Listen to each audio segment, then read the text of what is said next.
Mavericks, finish your food, young man. You aren't allowed to leave the table until you do. Unrelated note, by the time you all watch this video, it will be my birthday. I don't like chocolate cake. There we go, that's better. Happy birthday to you. Thank you, Marilyn. I appreciate it. But enough about me. Let's talk about this game. I knew the Mavericks would be missing Derek Lively. These games have been very close. They were able to win last game without him, but it's simply due to how close these games have been. Missing one person, I don't care who it is going to somewhat affect the difference, especially now when you got to rely more so on your stars. You're just going to have less room for error. Timberwolves, I believe, for the first game this series showed that great, amazing defense they displayed against the Nuggets for a long period of time, not just a quarter or a half, but the majority of the game. And it definitely made the difference when it came to turnovers from Dallas.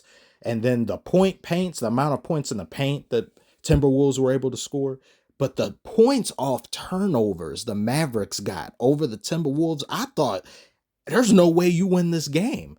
It got up into double digits to where it was 30 points from turnovers. Then you add in the foul trouble Timberwolves got themselves into. A lot of their main core members being Karl Anthony Towns. Karl Anthony Towns collects fouls like dogs collect fleas. He just gets them in repetition. He gets dumb ones too. You look at him and say, like, come on, you didn't need to do that right there.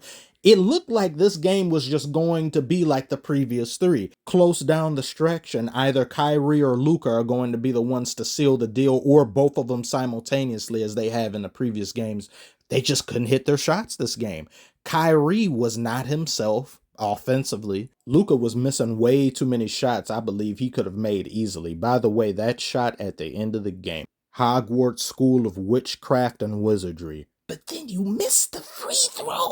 Ah, you can't miss that. Typically in these situations, there will be teams who have a leg up on their competition. In the Mavericks case, it'll be up 3-0, and then they'll start playing a little anxious. They'll be wanting to get business done. It's like looking at the finish line is in sight. And instead of just keeping your pace and getting there because you know you can, you've made it this far, they'll get a little bit too overzealous and start just making flimsy, foolish mistakes. But the Mavericks didn't really do that, but they did allow the Timberwolves to get out a little bit ahead of them, more so than they should have. The Timberwolves had about an 11 to 12 point lead. And once the Mavericks came back and that lead was blown, I said, oh, here's the time of the game where it shifts. The momentum is gone. Mavericks are just going to be on basically somewhat cruise control and just their handling of the game, and it'll be over. When you add in the amount of turnovers the Timberwolves had that converted into Dallas points, the foul trouble different Timberwolves starters were in, and taking into consideration how morale can be greatly affected when you're in a particular scenario like this, where you see the score, you see yourself blowing a lead, and then a thought creeps into your head that screams, yeah, we're down 0-3. Man, we can't win this. What's even the point? Our season is over. Let's just lay down, get it over with. But they didn't do that. Due in large part to Anthony Edwards.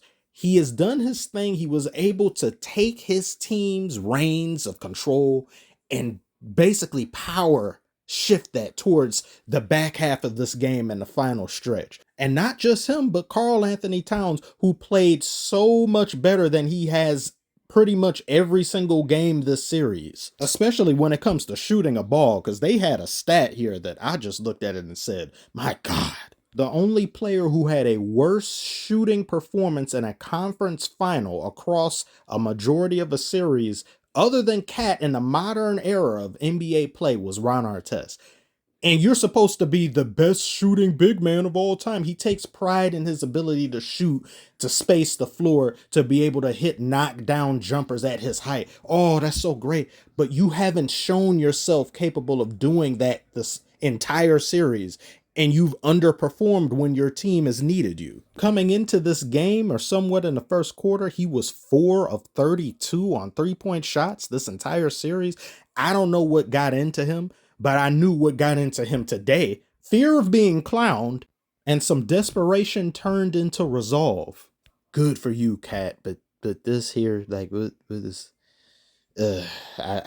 Moving on. As you can see here, Gobert gets into a kerfuffle with Jones Jr., and chants begin to outpour from the crowd. Rudy sucks. Rudy sucks. And the refs revert to DMV slowness to look at an obvious too technical call. Hey, come over here, guy. Let's talk about nothing. I can understand when there's some plays or exchanges between two or more players that are very ticky-tacky and you got to look at it from multiple angles because you want to get the right call. But an obvious call took multiple minutes. I don't understand why they are so bad at their job. They are doing this on purpose. They are made to be slow and broken. There's no other way. The announcers were saying, come on now, let's get on with it. We know what it is, two techs. Then they say, two techs. Thank you for finally deciding to join us in this dimension. We've been waiting on you. Now can we get back to the game?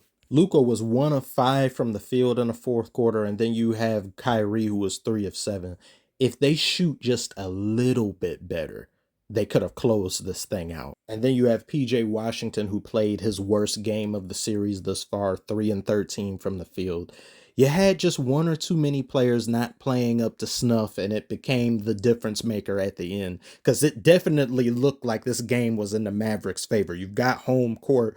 You've got the ball more often than not. Timberwolves turning it over. You've got two closers on your team. You've got great backups that you can dish it to. Just couldn't get it pulled off. Now you got to go back to Minnesota. Ant said, I ain't KD. I ain't getting swept. Bradley Beal, take notes. I do like we're getting extra games of this series because this has been great, even though it's been one-sided. Looking at just the games won, anyone who's watching these games can see this has been down the wire each and every single time. So hopefully Derek Lively comes back for the next game and he's feeling better and we can get a proper maybe closeout. No insult to the Timberwolves at all. I just want the Celtics and Mavericks. Like I see something better that I can get. And I'm looking at what I have and it's like, no, let's get on to that. This video will probably be uploaded much later than usual because I had yet another copyright issue. But I want you guys to tell me below, what did you think of this game? Do you think the Timberwolves as a whole played a lot better than they have these previous few games? Were they the main ones in control of their fate and winning this, or was this more so a result of the Mavericks not doing things and kind of just letting things get away from them towards the end of the game? Comment below, let me know.